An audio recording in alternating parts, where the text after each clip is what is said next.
اب اس میں دو آرا پائی جا رہی ہیں کہ ایک تو یہ ہے کہ جو نگران سیٹ اپ بنے گا وہ 1 سال کے لیے بنے گا، یعنی کہ جو نگران سیٹ اپ ہے اس کو 1 سال تک چلایا جائے گا۔ اب دیکھیں کہ یہ جو حکومت ہے اس کو پرولونگ کیا جائے گا۔ اس میں دو جو رائے ہے یہ یہی ہے، اس میں جو تقویت رکھنے والی رائے یہی ہے کہ 1 سال اس کو ایکسٹینشن دی جائے گی، لیکن جو IMF کا پروگرام ہے 9 ماہ کے لیے ملا ہے، تو اس 9 ماہ کے اندر کیا ہونا ہے؟ یا 9 ماہ کے اندر انتخابات ہوں گے، یا ایک ٹرسٹ ڈیولپ کیا گیا کہ ہم انتخابات کروائیں گے اور یہ پروگرام آگے بڑھے گا۔ اگر یہ میاں نواز شریف صاحب اور زرداری صاحب یعنی کہ جو کولیشن گورنمنٹ ہے اس وقت، وہ یہ چاہ رہی ہے کہ انتخابات وقت پر ہوں، اور کچھ جو فورسز ہیں وہ چاہ رہی ہیں کہ ابھی کچھ چیزیں ہم نے ریسیٹ کرنی ہے، وہ ریسیٹ ہو جائے اس کے بعد انتخابات کا۔ بہرحال یہ دونوں آرات موجود ہیں، ان پہ دونوں پہ ورکنگ ہو رہی ہے، لیکن بہتر یہی ہے کہ ہمارے ملک کے لیے کہ اگر الیکشن وقت پر ہوں تو یہ زیادہ مناسب اور زیادہ بہتر ہے۔ الیکشن کا جو تسلسل ہے یہ اس طرح چلتا رہنا چاہیے، اور الیکشن جو ہیں وہ وقت پر ہونے چاہیے، اور شفاف الیکشن ہونے چاہیے۔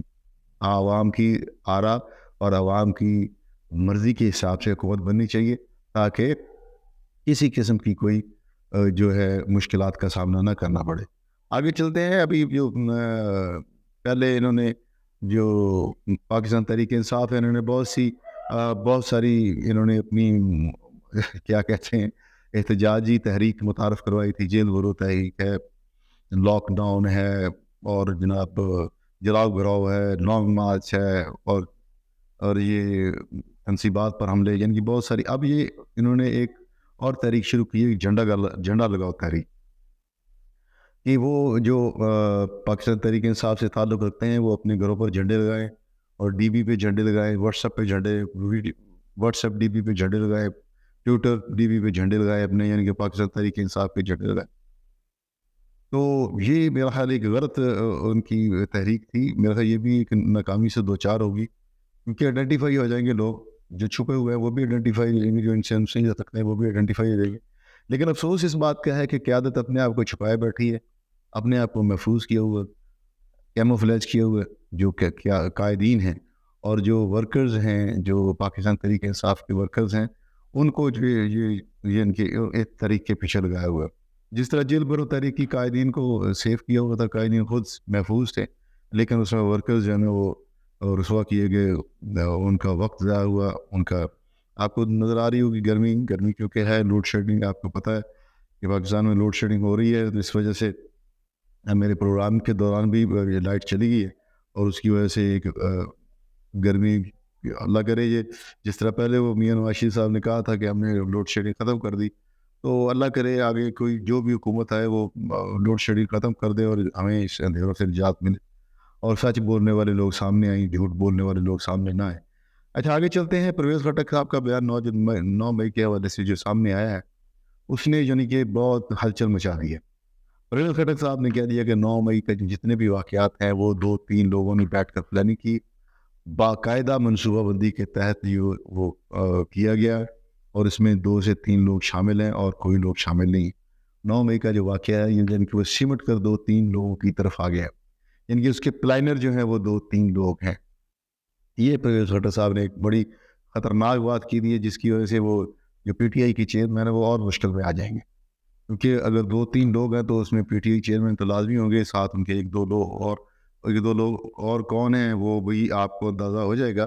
اس میں ہم نام کسی کا کیا لیں، بہرحال یہ ایک مشکل صورتحال ہے پارٹی کے لیے کہ ان کا جو کہ پرویز خٹک صاحب وہ ہیں جنہوں نے جو بھی تحریک ہوئی، جلاؤ گراؤ کی تحریک ہوئی، لاک ڈاؤن کی تحریک ہوئی، یا اسلام آباد بند کرنے کی تحریک ہوئی لانگ مارچ میں، وہ KPK سے بہت بڑی کمک لے کے آتے تھے، ڈنڈا بردار اور وسلہ بردار اور جانے کیا کیا، یعنی کہ بھرپور طریقے سے ان کی اسٹرینتھ جو تھی وہاں سے زیادہ لوگوں کی ہوتی تھی۔ اگر یعنی کہ KPK میں اگر یہ صورتحال ہے، پرویز خٹک صاحب اگر پارٹی کے ساتھ کھڑے نہیں ہوں گے تو میرا خیال نہیں ہے کہ کوئی کسی قسم کی کوئی تحریک بھی کامیاب تو کوئی بھی نہیں ہوئی، لیکن آگے کامیابی کا کیا، یعنی کہ وہ سوچ بھی نہیں سکتے، آپ کوئی تحریک چلانے کے بارے میں بھی سوچ نہیں سکتے۔ تو پرویز خٹک صاحب کا اس طرح کا بیان ہے، تو مجھے لگتا ہے کہ اب اس غبارے سے ہوا نکل گئی ہے، جو پروجیکٹ ایک پراپر چل رہا تھا اس میں سے جس طرح لوگ، اور مین لوگ جو مین قائدین ہیں وہ ایک سائڈ پر ہٹنا شروع ہو گئے.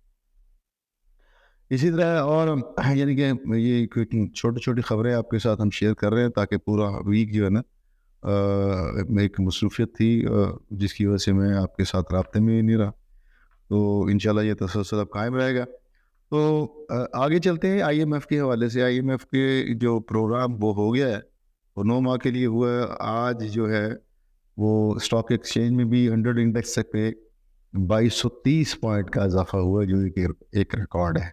اور ڈالر کی قیمت میں بھی 5 روپے گراوٹ آئی ہے, یعنی کہ 290 کی بجائے 285 کا ہو گیا ہے. تو یہ ایک اچھی بات ہے, یعنی کہ ایک مارکیٹ میں ایک استحکام اگر آ جائے تو اور فائدہ ہوگا. اس طرح مہنگائی میں بھی کمی آئے گی اور دوسرے ایک جو تاجر حضرات ہیں ان میں بھی ایک ٹھہراؤ آئے گا, اور وہ بھی اعتماد کی جب فضا ہوگی تو کاروبار میں بھی آسانی ہوگی ان کے لیے.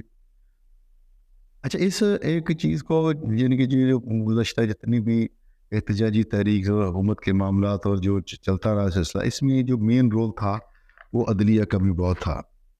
عدلیہ نے بھی اس میں عدلیہ میں کچھ بھرتیاں ایسی تھیں جو میرٹ پہ نہیں ہوئی تھیں. ایک جسٹس عائشہ ملک صاحبہ تھی, وہ بھی میرٹ پہ نہیں تھی, ان کو لایا گیا. یعنی کہ اس طریقے سے لایا گیا کہ جب ان کی باری آئے گی تو وہ سب سے زیادہ لمبا عرصہ یعنی کہ وہ چیف جسٹس آف پاکستان رہنے والی خاتون ہوں گی.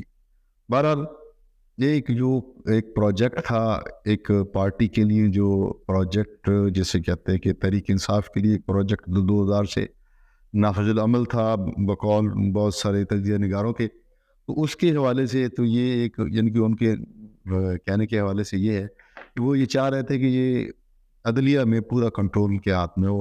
اس لیے انہوں نے میرٹ سے ہٹ کر بہت سارے لوگوں کو جو ہے کہ سپریم کورٹ میں ججز تعینات کروایا. نیچے بھی یہی, ہائی کورٹ میں بھی یہی, اور سول کورٹ میں بھی اس طرح کے معاملات.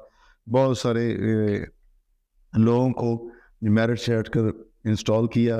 اس یعنی کہ جو کہا جا رہا ہے کہ پروجیکٹ عمران خان میں, اس کو کنٹینیو کرنے کے لیے بہت سارے اداروں میں, اسی طرح عدلیہ میں بھی, فوج میں بھی بہت سارے لوگ ایسے انسٹال کیے گئے جنہوں نے اس پروجیکٹ کو اس جگہ تک پہنچایا. اب ان کو آہستہ آہستہ ریسیٹ کیے جا رہے ہیں.